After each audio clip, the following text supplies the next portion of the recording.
Yep, Timo Mardik there getting up to P3 as well with a little assistance from his teammate Punju, who finds himself in P9. Ricky coming around the final corner. His teammate Dragonfly starts the final lap of the session. This is where the crunch point comes. Ricky up to P8 on his debut in Formula 1 Creator Series, and the question will be, will drivers at the back make it? I don't think Hayden has got round. Yes, he has. He's just managed to put a lap in. This is all important now for the V-Cup driver.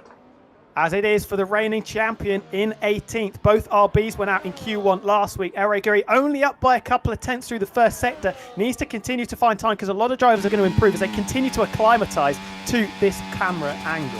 Yep, certainly we want to try and challenge with the late braking zone that you have to contend with as you head into turns 10 and 11. Portimao fast and flowing through turns 12 and 13 to finish off the lap. He's got a car chasing him down behind. It's one of the Williams, I'm going to assume, of Meraki, practically pushing that Red Bull through every twist and turn. I think one of the Williams is going to be heading up, or there's one of the Alpines, potentially Mike Donaldi, who decides he can go a little bit quicker. Across the line he can. He's up to P5.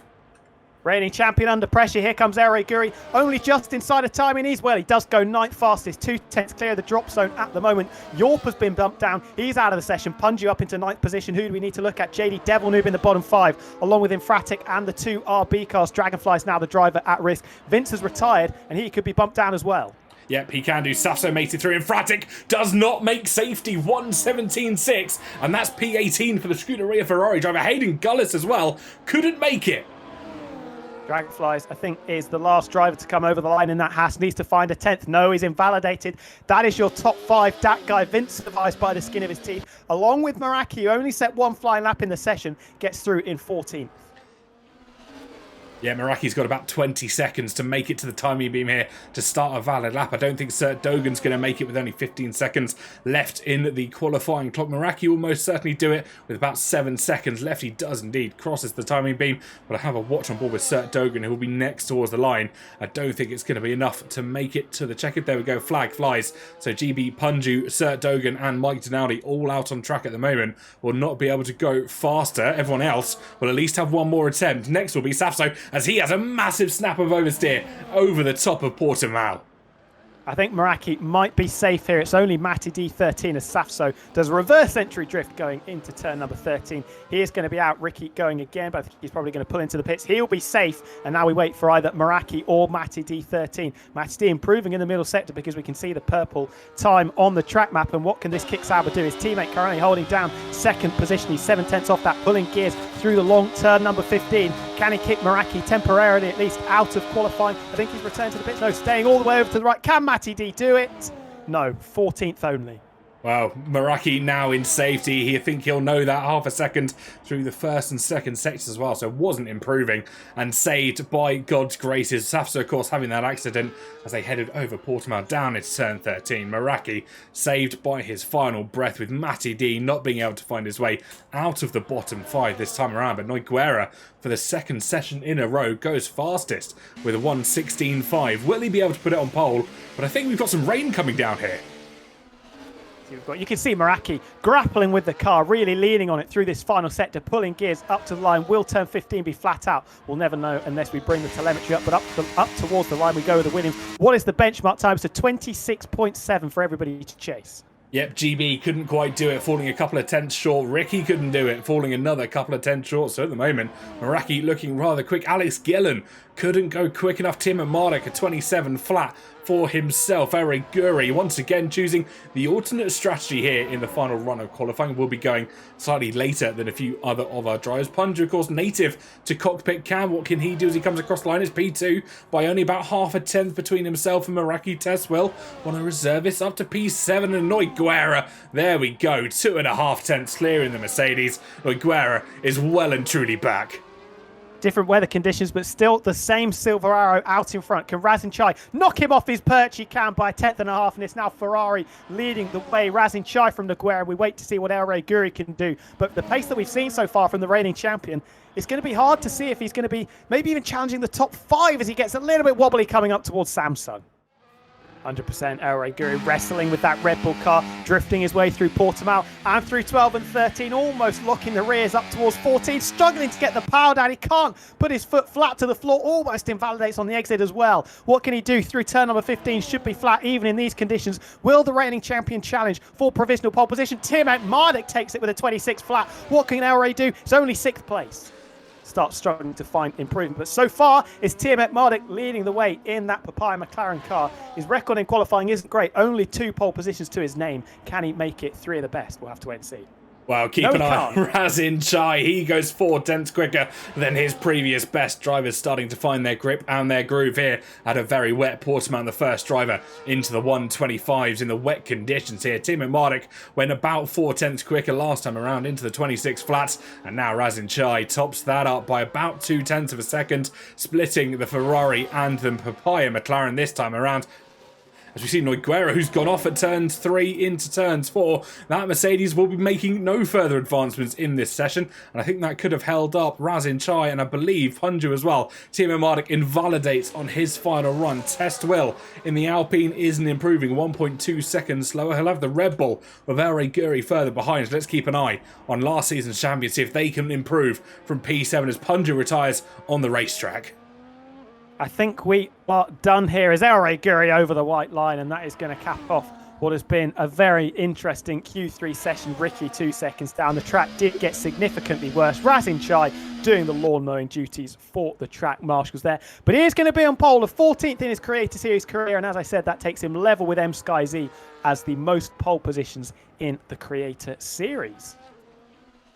But the all-important moment has arrived. We've returned back to Portimao since the first time in Season 5. And it's Razin Chai that leads us away. The 5 lights are on. And we go racing in Portimao. And it's a tentative start from all of our drivers as Razin Chai, Timothée Marduk, and of course GB make their way down towards turn number 1. Timothée Marduk getting pipped out by GB in the opening corner. All of them run wide in cockpit. It's Meraki trying to make moves as well. Down the inside, Nogueira through turns 1, 2, and 3. And him and Nogueira still going wheel to wheel. Test Will making a good performance on his debut, holding off that guy Vince. Dragonflies and Emphatic starting further down the back of the grid, not being able to pull up as much as they would like.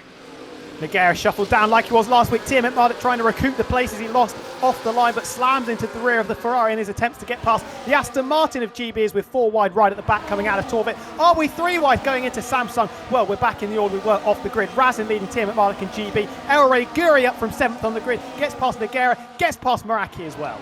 Yep, 2-stop strategy is being told according to our graphic as Razin Chai tries to retake the race lead here down the inside of the right-hander of Portimao. Down the hill they go, but Timothée Marduk, the Australian, just holding on as they crest the hill once again to start Sector 3. Lap 1 of 66, Timothée Marduk leads from Razin Chai from Alex Gillen. We do indeed. Razin Chai, of course, will have no DRS distance to save him from the impending kick Sauber that is behind him. Alex Gillen move to the inside and quite easily get the move done before the braking zone, and that kick Sauber up to P2 for himself. Razin will have to hold P3 at the moment, and El Guri, after an almighty start, finds himself in P4. And it's another mistake for Sert Dogan, finds himself round again as he crested turn number 8, turn 8 of Samsung. Uphill is always a bit of a battle there, and front wing fully intact, but certainly not Timothée Marduk in the pits. Yep, certainly not his, well, let's just say his knowledge and his skill. Alex Gillen, Razin Chai staying out, and El Guri gets a 10-second penalty for speeding in the pit lane. He could have a very nice gap out in front because he's absolutely rapid at the moment. Alex Gillen and Razin Chai leaving it a lap too late. How far behind the Papaya McLaren are they going to be? Timothée Marduk coming up to the start-finish straight to cut the beam now. That gap could be quite sizable as he comes down towards turn number 1. There's the McLaren. There's the kick Sauber coming out of the pits. And it's a comfortable advantage for last week's race winner. Yep, he's got to find his pace, and once again, Alex Gillen and El Guri going wheel to wheel. Gillen pushed off at turn 1, and that's going to allow the Red Bull racing car through. Gillen dives down the inside, turn number 3, and the kick Sauber retaking what he felt was his as they crest the hill down towards turn number 5, but I don't think it's said dead and buried yet. El Guri with a better traction out of turn 4, down into turn number 5. He'll be later on the brakes, try and hold Gillen to the outside line. Gillen tries the switch back though in the kick Sauber. Can he get the traction down the line and up towards turn number 6? They're still 2 abreast as they cross up towards Samsung through the right-hander, and Alex Gillen will just have to play second fiddle. He runs off the track and allows Nogueira through. No DRS advantage for Nogueira, but he's burning that battery. I think the reigning champ is going to be relegated down a position. Through goes the Mercedes, easy as you like. Doesn't even need the rear wing flat to be open. And Nogueira gets back up into second. Has a bit of a scary moment coming through turn number 2, but keeps it pointing in the right direction. Error rate pushed down into third. Alex Gillen is going to be next to try and renew the spoils that we saw a few moments ago. Gillen, I think, will be pretty feisty in this battle with the Red Bull. And it's Elre with the bit between his teeth, lost out to Nogueira a couple of laps ago, but potentially returning the favour as we start lap number 22. Does the Red Bull have the straight line speed? Is Nogueira going to go defensive? Yes. Elre is going to have to go the long way around. Not left a lot of room on the outside. Both drivers off the circuit, and I think they get locked onto each other. Got to be careful of Alex Gillen, nibbling at the heels of both of them as they rejoin slightly dangerously, renewing the spoils. Alex Gillen thinking he can get a couple of places here. Big drift on the exit of 3 for Nogueira, and almost synchronised spinning for Gillen and Elre Guri taking Alex Gillen out of the race. Oh, and it's a virtual safety car to boot as well. Eric Gui and Alex Gillen locking wheels as they crested the top of turn 4 onto what would have been the DRS zone. It's the Kicksauer and the Red Bull racing car getting locked in amongst it, and Eric Gui once again facing the wrong way in this circuit. Can't quite get the grip in the car to be pointing the correct direction, and it is going to be, well, upgraded to a full safety car. Bert Mailander pulled out for the first time in this Grand Prix, and that was a 10-second penalty, I'm going to assume, for Eric Gui there for a collision with Test Will, was that, or Mike Denaldi? I'm not 100% sure. But Team Marduk will have to try and hold out, regain the advantage that he had, and as he rounds the final corner, surely he'll put foot to the floor, and we will go racing once again. And McLaren leads us away from Razin, from GB, from Meraki, and Elre Guri gets a 10-second penalty for collision with Sir Dogan. There's moves further back as Alex Gillen immediately serves his drive-through, and rightfully so. Elre Guri's out of the race. He's retired on track. I wonder if he slammed it into the pit wall. The Aston Martin of, I think, GB going wide. Meraki says thank you very much. Gets up into third place. Yorpa now trying to send it up the inside of turn number 3. Can't quite get the Mercedes alongside. We're going to challenge up the hill. The other Mercedes and Nogueira putting mincemeat on Ricky to get up into 8th position. And GB struggling to hold on to places. Tim McMarlett still leading from Razin, Chai, Meraki. And then it's this battle for 4th and 5th. GB trying not to leak places as he did on the opening lap of the race from 3rd down into 6th. Just about holds on to 4th. Just holding it on, but Yorpa is coming back at him as they crest the left hand or the right hand, and there's contact between the two of them. Yorpa's off into the distance. Can he hold it though? He's into the gravel, fortunately saving it out of the wall, but the contact with GB sent him all the way down to P12, and now he has Punju for company down in the out of the point paying positions, and he'll have an almighty comeback to do. GB just holding on to P4 as Nogueira makes his mission a little bit easier, getting past Teswell up to P6 from the Mercedes car. He'll have his teammate, would have had his teammate for company, but alas, not anymore. Few drivers into the pit lane already. Vince, Ricky, and I think Mike Denaldi as well. Yorpa slammed it into the pit wall. The Mercedes is going to be out of the race, I think. Oh no, he's still got all 4 wheels on his car, but wow, I don't know if that was intentional or not, but he slammed it straight into the pit wall, full power, and he's going to have to continue on his way. A couple of drivers jumping into the pits though to put on those dry compound tyres as the rain has officially stopped. Medium tyres going on, no hards, of course. Will it be medium to the end of the race? Not sure how the tyres will hold up. This quintet squabbling out in front. Test Will 4.5 seconds behind him. It looked like as we came down the start-finish rate, but DRS has been enabled. Yorpa retires out on track. Will we see another safety car? I wonder if we can see it from Sir Dogan's perspective. Trying to see where that car is. Not quite yet. I think it was round about there. And just yellow flags locally at the moment. But front 4, front 5 now, as Hayden Gullis quite infamously staying out on the intermediate tyres. He absolutely loves the green Pirelli range.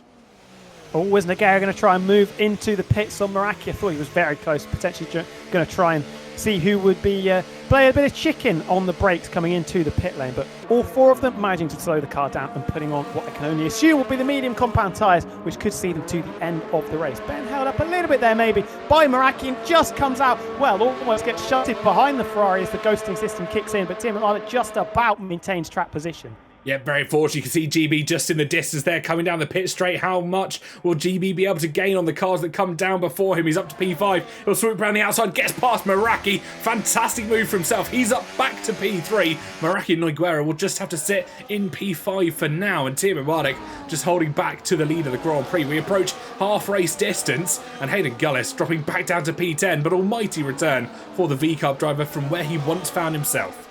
Squabbling in Tim McMarlett could be losing a handful of positions here. Razin Chai is going to make mincemeat of the McLarens. We cut the beam to start lap number 35. Round the outside we go is Razin Chai. Can GB try and get in there as well? Is he going to try a late dart to the inside into turn number 1? No, he's not.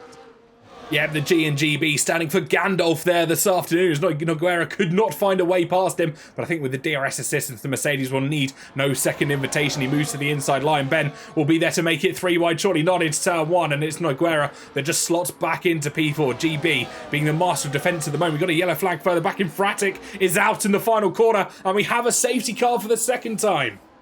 We'll be looking to try and break away like they once did, but Razin getting some heat into the tyres as we crest the final corner, turn 15 of Galp. When does he put his foot to the floor and get it going? He looks to go, he's still getting heat, goes, and there we go. The engines rev, and we go racing once again. Razin leads us away from Tim and Mardik, from GB, from Nogueira, down into turn 1. Giving Razin an opportunity to escape a little bit. Tim McMulloch and GB have history, of course. Remember back to Australia, battling for the lead on the last lap. Nogueira getting involved as well, but doesn't quite have the straight line speed. Look at the overspeed that McLaren's got on the Ferrari. Razin Chai, from looking very comfortable, is now going to lose first place, potentially second, because the Aston Martin's in there as well, down into turn number 3. Little bit of space left on the outside for the Ferrari, but GB, thank you very much, makes the most of it and is up into second. It is indeed, but Alex Gillen's not quite done yet. He wants Safso as well, the V-Carb that stands in front of him, but I think he'll just have to be patient as they round the final corner. GB now with an opportunity to go into the lead of the Portuguese Grand Prix. Rearing opens for the Aston Martin. He chooses the traditional inside line, and GB will be your race leader here on lap 44 of 66. We've got 22 laps of racing to go, and the Aston Martin has the hammer. From seasons gone by now, Alex Gillen has his target acquired once again in this race. It's Tiamat Marduk. Can they renew spoils as they duel for the lead of the race? With GB under pressure from Razin down into turn number 1. This should be fairly regulation, and GB slots down into second place. But he's suddenly under huge pressure because he's got a McLaren sending it up the inside. Big wobble on the exit for the Aston Martin car, and Tim McMulloch is going to try and hang it around the outside, but he's going to get run out of road there, fella. He's going to have to slot back in behind the Aston Martin. Razin Chai escaping out in front. Is this the chance for the Ferrari to bolt? Tim McMulloch and Alex Gillen could be about to go to civil war once again, and we're going to be 3 cars abreast probably down into turn 1. Yep, Alex Gillen's given Tim and Mardik room there, and I wonder if he's run out of battery because Tim and Mardik gets the move done up to P2. Gillen will have to wait in P4. Unfortunately, GB manages to hold on to the DRS. Gillen thought about a move into turn 3 as well, but Tim and Mardik now well and truly released to try and chase down Razin Chai in the lead of this Grand Prix. 9 laps to go of racing here in Portugal, and anybody's game is going to be to win this. Meraki, Nogueira, Ricky, and of Dragonflies as well, all still in the battle to win this. Anyone down to P8, well and truly not out.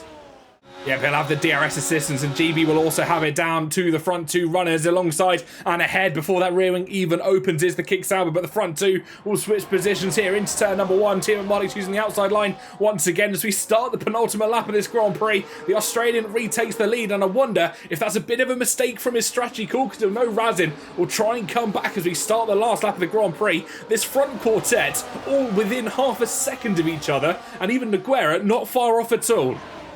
Weaving, here we go to start the last lap, the penultimate opportunity, and it's Razin Chai around the outside. GB seeing his hopes of winning his first Great Series race fading away. He falls off the circuit in his attempt to try and pass Alex Gillen. Tim McMulloch very close still to the back of Razin Chai. They'll all get an opportunity to try and swap places on the run up the hill and down into turn number 5 of Tor Vip, but Razin Chai has a decent buffer at the moment.